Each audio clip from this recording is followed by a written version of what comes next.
authors of a single story. We have Albert Einstein. Velociraptor. I'm a historical fiction. now that you know how they're going to tell the story, we need to give them a story to tell. So now I need you to give me some made-up title of some made-up story. Andrew, starting complexities abound. What? Startling complexities abound. Tree root that could. The tree root that could.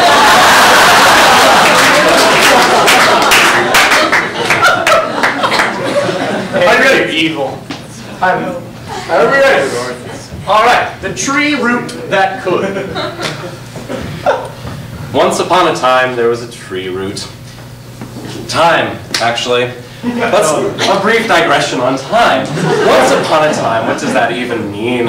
I mean, I spent a lot of time in the patent office, thinking about many different things, but tree roots were not among them. Well, this tree root in its own time grew in many different ways, and it grew. It grew, and it snarled up, and it reached up, and so that when my prey ran over it, they would trip. And I could catch them as I ran after them and spent.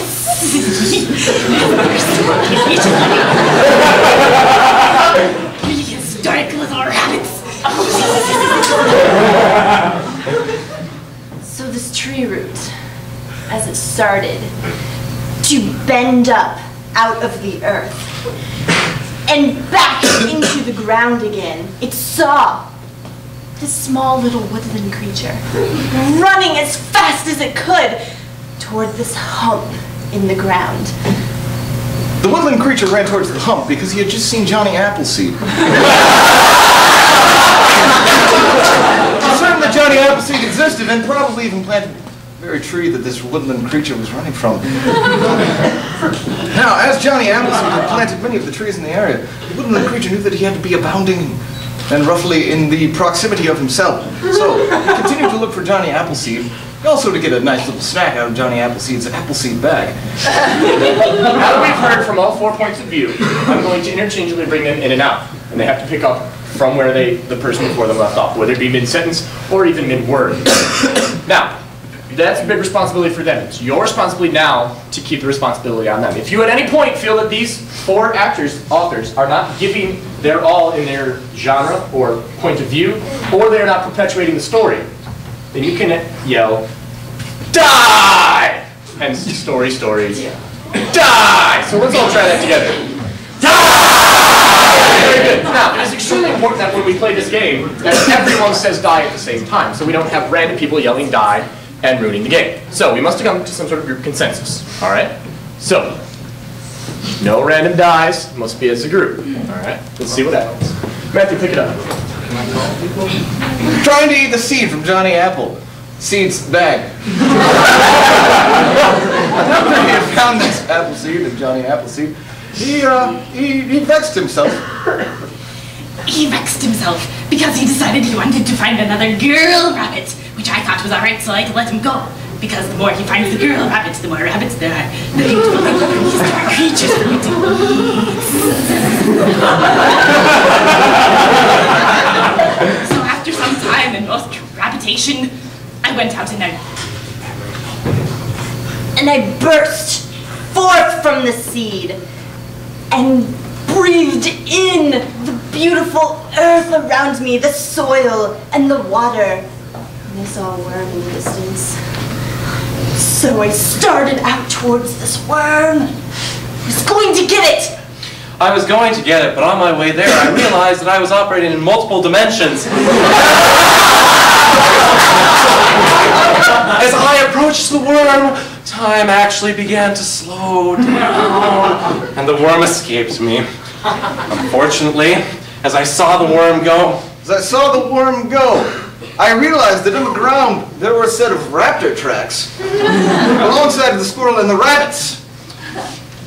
And I couldn't even come up with something to connect all these things together. So, what I decided was that due to the different dimensions overlapping because of Albert Einstein's theory of time, the raptor had actually gone the speed of light, and thus was here in our story. And then Johnny Appleseed carried off my brothers and sisters in his bag off into the distance. And then Alas, the tree was sad and lonely, so it started to It started to shoot roots out all over the place. In fact, the roots began to multiply exponentially. Soon, there were roots everywhere. And as these roots continued to multiply, I urged them on. I urged them. Urged them on to grow and grow and grow, but still. But still these would not. But the little rabbits, they were running away. I ran and I ran and I ran faster.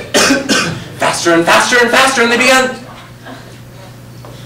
To shriek with horror. And then I thought about that little tree root that could catch. And I thought, if that can, I can too. Or can't I? Perhaps I can do both at the same time, existing as one in this dimension. So, as I was thinking about the complexity of the dimension of the little tree root that could have wrapped our two bunny rabbits in this one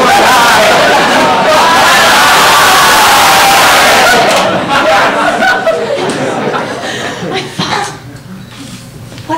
whatever happened to me popping out of the earth and tripping these little woodland creatures? And so I started to evolve because I thought, if the tree can pop out a girl, I can pop out a girl. A friend told me to this once, I can pop my hair out!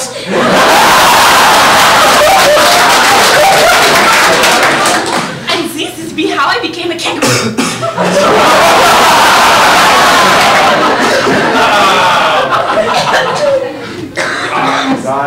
And so, the little tree root that could. He could grow, he could multiply, he could spread everywhere, but it didn't matter at all because it was his relative relationship to Johnny Appleseed that counted in the end. And when Johnny tripped on that tree root, he broke his nose and died.